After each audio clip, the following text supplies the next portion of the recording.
나이가 들면 친구가 필요 없다는 그 낯선 진실. 우리는 어릴 때부터 이렇게 배워왔습니다. 친구는 많을수록 좋다. 인간관계는 인생의 자산이다. 외로움은 피해야 할 감정이다. 그래서 우리는 수많은 사람들과 엮이고 좋은 사람이 되려고 애쓰고 거절하지 못하고 살아왔습니다.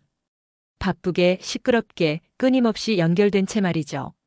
그런데 어느 날부터 이런 변화가 시작됩니다. 전화기 울릴 일이 줄고 모임은 귀찮고 침묵이 편안해지기 시작합니다. 처음엔 그것이 불안하게 느껴지기도 합니다. 내가 뒤처지는 건가? 왜 다들 나를 찾지 않지? 혹시 내가 외면당한 건 아닐까? 하지만 그건 무너짐이 아니라 변화입니다. 소외가 아니라 성숙입니다. 그리고 이런 내면의 변화를 누구보다 먼저 그리고 깊이 체험했던 사람이 있습니다. 바로 조선 후기의 실학자 다산 정약용입니다. 그는 평생을 통해 우리가 나이 들어가며 마주치는 이 외로움의 본질 그리고 그 안에서 피어나는 지혜의 가치를 보여주었습니다. 오늘은 그의 삶을 통해 왜 나이를 먹으면 친구가 필요 없어지는지 그리고 그 외로움이 왜 축복이 될 수 있는지 들여다보려 합니다. 정약용이 알려주는 고독의 의미와 친구의 본질. 1. 정약용, 조선 최고의 인맥왕. 정약용은 단순한 학자가 아니었습니다. 그는 당대 최고의 사상가이자 정치인이었고 무수한 사람들과 교류하며 말 그대로 조선의 인맥왕이었습니다. 정조 임금이 그의 재능을 눈여겨보았고 그를 통해 조선을 개혁하려 했습니다. 덕분에 그는 젊은 시절 화려한 관직 생활을 했고 늘 주변엔 지식인과 문인들이 넘쳐났습니다. 그 많던 친구들, 동료들, 권력자들 모두가 사라졌습니다. 1801년 천주교 박해 사건으로 그는 강진이라는 외딴 땅으로 유배를 갑니다. 그리고 그곳에서 무려 18년을 보내게 됩니다. 이 순간 그는 인간관계의 민낯을 보게 됩니다. 위기 앞에서 누구도 그를 도와주지 않았고 배신하기도 했습니다. 이때 다산은 인생에서 가장 깊은 깨달음을 얻기 시작합니다. 유배지 강진 관계가 사라진 자리에서 탄생한 사상. 강진은 지금도 조용한 곳이지만 200년 전엔 말 그대로 세상 밖이었습니다. 그곳에서 정약용은 처음엔 무너질 뻔했습니다.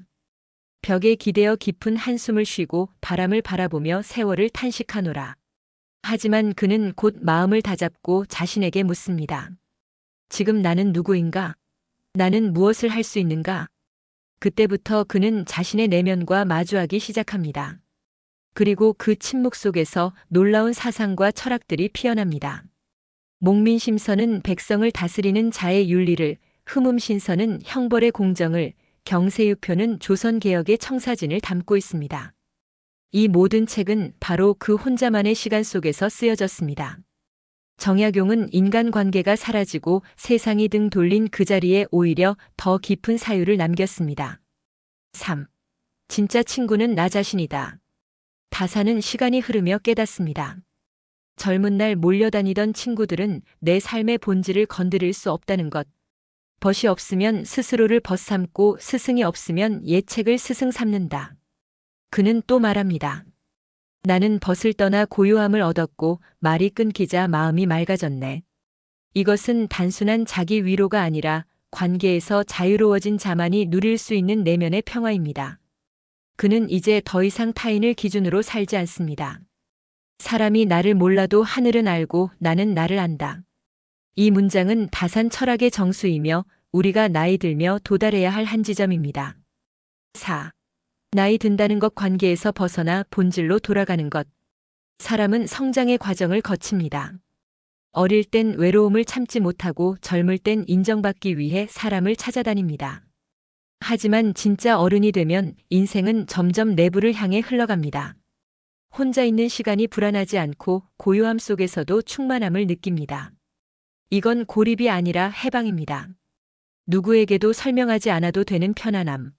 아무 말도 하지 않아도 괜찮은 자유. 그 자유는 수십 명의 친구보다 강력한 위로가 됩니다.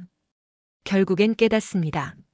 진짜 친구란 나를 외롭지 않게 해주는 사람이 아니라 내가 나와 함께 있는 시간을 편안하게 느끼게 해주는 것이라는 사실을. 외로움은 고통이 아니라 완성이다. 정약용은 우리에게 묻고 있습니다. 너는 너와 친하냐? 너는 혼자 있는 시간이 편하냐? 너는 고요 속에서 스스로를 돌아본 적 있느냐? 그 질문에 아직 답하지 못한다면 아직 진짜 어른이 되지 않은 것일지도 모릅니다. 친구는 줄어들어도 괜찮습니다.